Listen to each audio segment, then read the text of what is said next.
তাই মাত লগালে, বন্ধু এডাল বৰ দীঘল লেজু বাটতে পৰি আছে, ল'ম নে?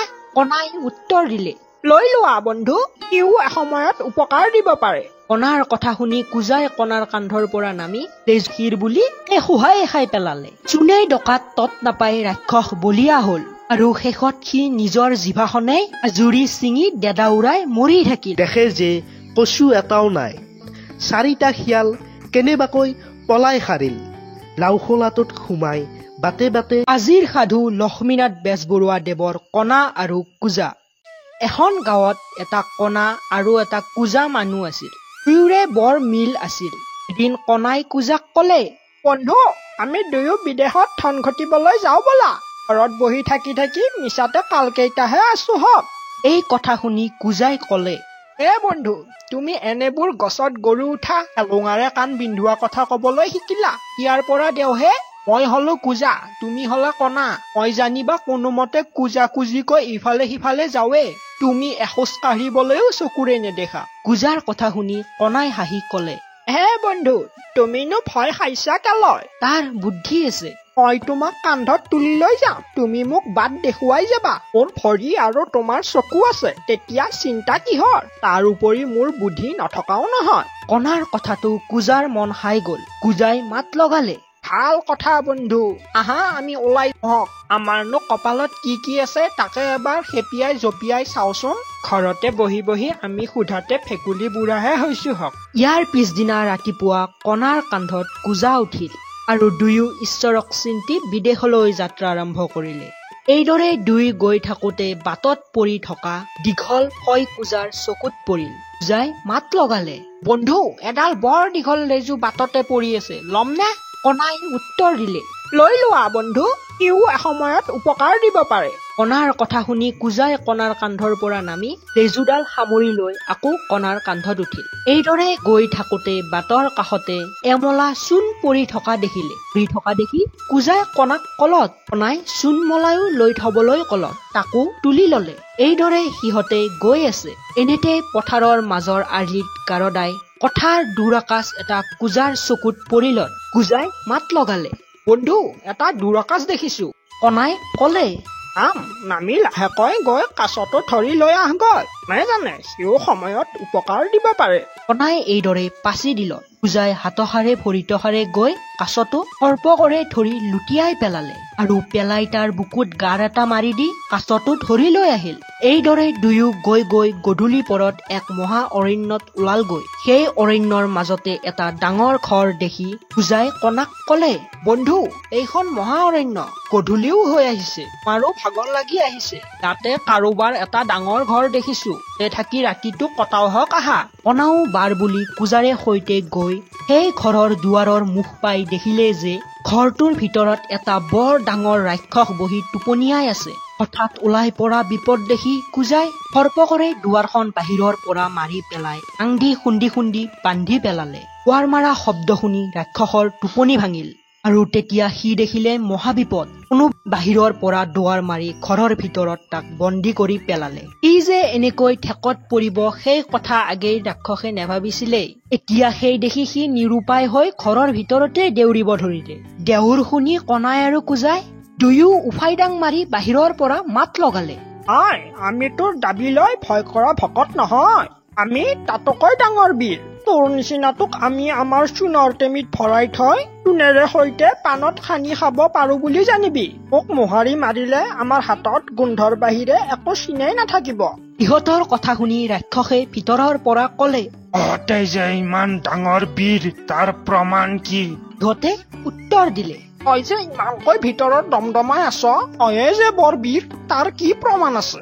এই কথা শুনি ৰাক্ষসে তাৰ মূৰৰ পৰা চুলি এডাল উঘালি ঘৰৰ বাৰ আৰু ছালৰ পানী কাছৰ মাজৰ সুৰুঙা দি উলিয়াই দি সিহঁতক কলে, চোন এইডাল মোৰ মূৰৰ চুলি কিমান ডাঙৰ। কুজাই ততালিকে সেই সুৰুঙা দিয়েই পাত পাই অনা লেজুডাল সৰকাই দিয়ে কলে, মাৰো চুলি এইডাল ছিঙি দিছোন, ধৰিবি। লেজুডাল দেখি ৰাক্ষস কুচমুচ খাই পৰিল। সি ভাবিলে, ইহঁতৰ ইমান ডাঙৰ যদি চুলিয়াই হয় তেন্তে হলে ইহঁত বীৰ কেইটা বা কিমান ডাঙৰ। ৰাক্ষসে এইদৰে ভাবি থাকোতেই কুজাই ৰাক্ষসৰ চুলিডাল দুখৰকৈ ছিঙি পেলাই পেংলাই কৰি মাত লগালে, তোৰ বীৰটো চুলিতেই চিনি পালো, আৰু তোৰ মূৰৰ অকণি এটা দেচোন চাও কিমান ডাঙৰ। ৰাক্ষসে সেই কথা শুনি মূৰৰ পৰা অকণি এটা আনি সৰকাই কুজাৰ হাতত পেলাই দিলে। কুজাই হু হু কৰি হাঁহি অকণিটো ফুটাই হাঁহি মাৰি কলে, মোৰ মূৰৰ এইটো অকণি, কণীটো নি ফুটাচোন বুলি দুৰাকাছতো ৰাক্ষসক দিলে।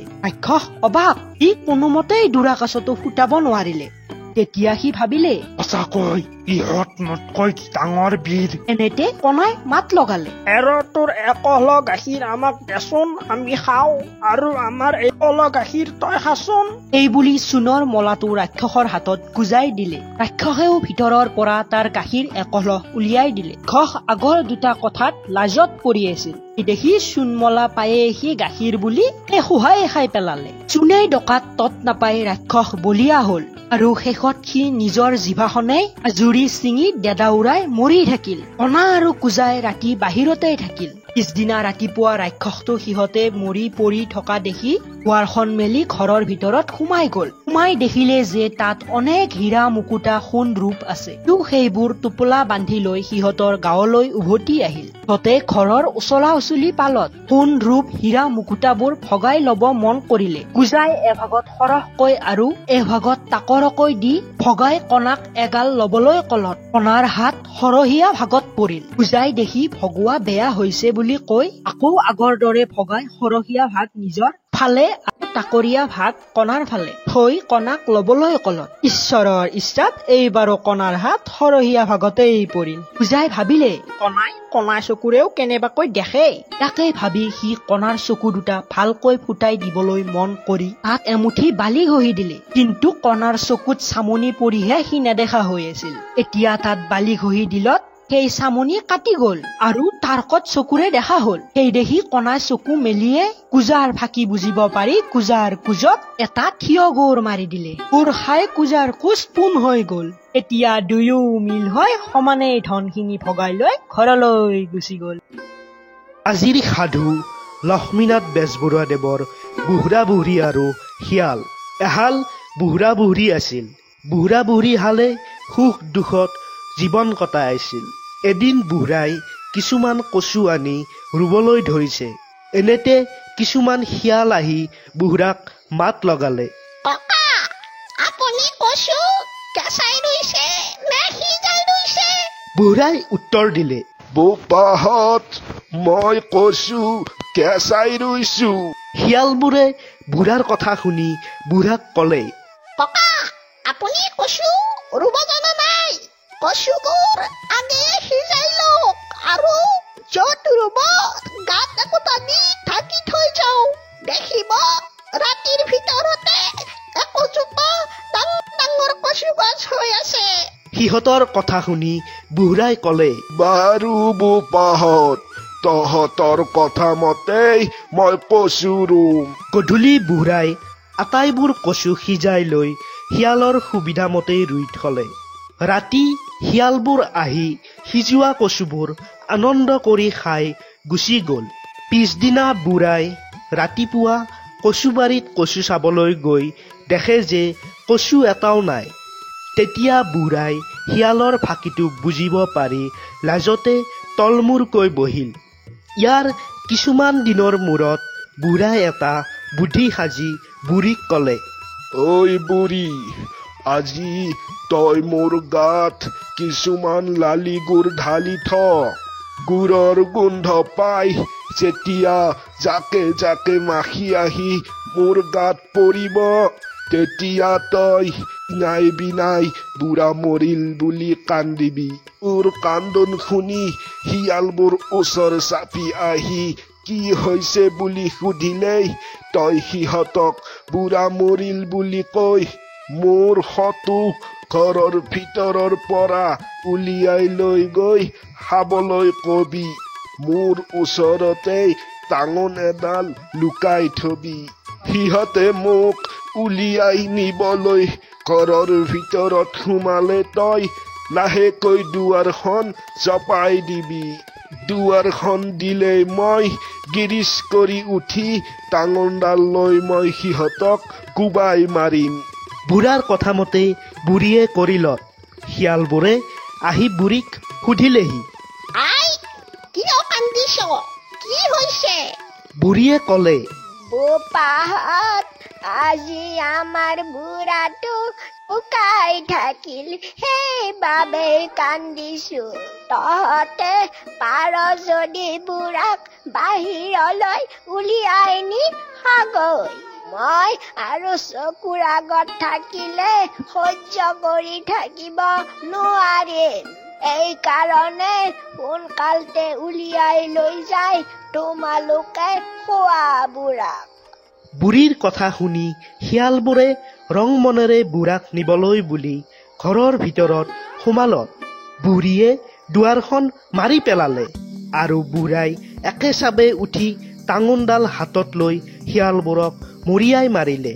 মাত্ৰ সিহঁতৰ ভিতৰত 4টা শিয়াল কেনেবাকৈ পলাই সাৰিল। এই ঘটনাৰ কিছুদিনৰ মূৰত এদিন বুঢ়ীয়ে বুঢ়াক ক'লে, ঐ বুঢ়া, এটা কথা মন কৰিছনে নাই?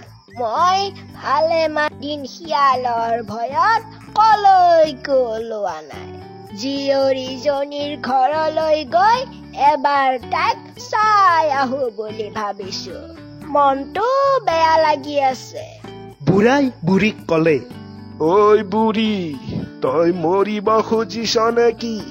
তই গলে বাটত শিয়ালবোৰে অকলে পাই তোক খাই পেলাব। বুঢ়ীয়ে ক'লে, নোৱাৰে খাব, কোনোমতে যাম আৰু। এই বুলি বুঢ়ী জীয়েকৰ ঘৰলৈ গ'ল। বাটত শিয়ালবোৰে বুঢ়ীক অকলে পাই বেৰি ধৰি ক'লে, ঐ বুঢ়ী, তোক আজি আমি নেৰো, তোক আজি খাম।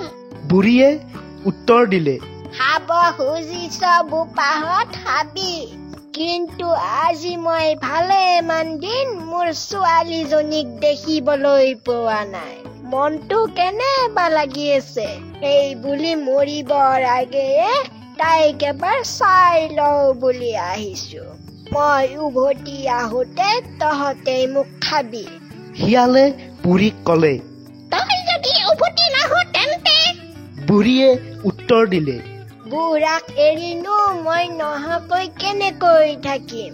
মোৰ বোপাহঁত, মই শপত খাই কৈছো, এই বাটেদি মই সোনকালে ঘূৰি আহিম আৰু তহঁতে মোক যি কৰ কৰিবি।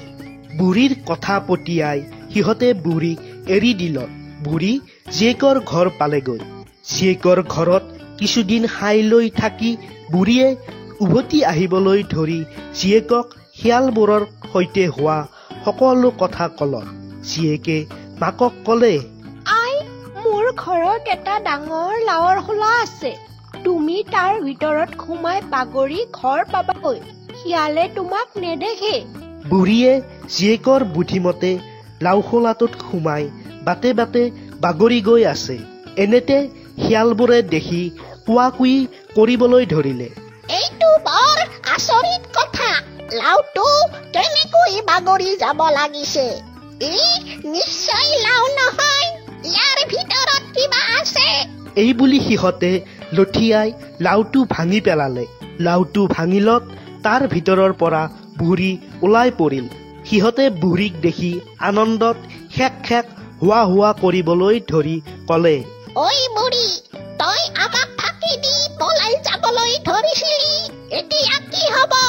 আমি তোক এতিয়া খাম। বুঢ়ীয়ে উত্তৰ দিলে, কি কৰিম? খাব খুজিছ খাবি, কিন্তু মই মোৰ জীৰ ঘৰত আজি এটা সুন্দৰ নাচ শিকি আহিছো। মই মৰিলে মোৰ নাচটো মোৰ লগতেই যাব। সেই দেখি মই সেই নাচটো নাচি তহঁতক মই দেখুৱাও। তাৰ পিছত তহঁতে মোক খাবি। বুঢ়ীৰ কথা শুনি সিহঁতে নাচ দেখাৰ লোভ সামৰিব নোৱাৰি সেই কথাতে মান্তি হলত। বুঢ়ীয়ে ক'লে, মই নাম লগাই দিওঁ, তহঁতে হয় হয় কৰি যাবি। তেহে আকৌ মোৰ ভালকৈ গাটো উঠিব।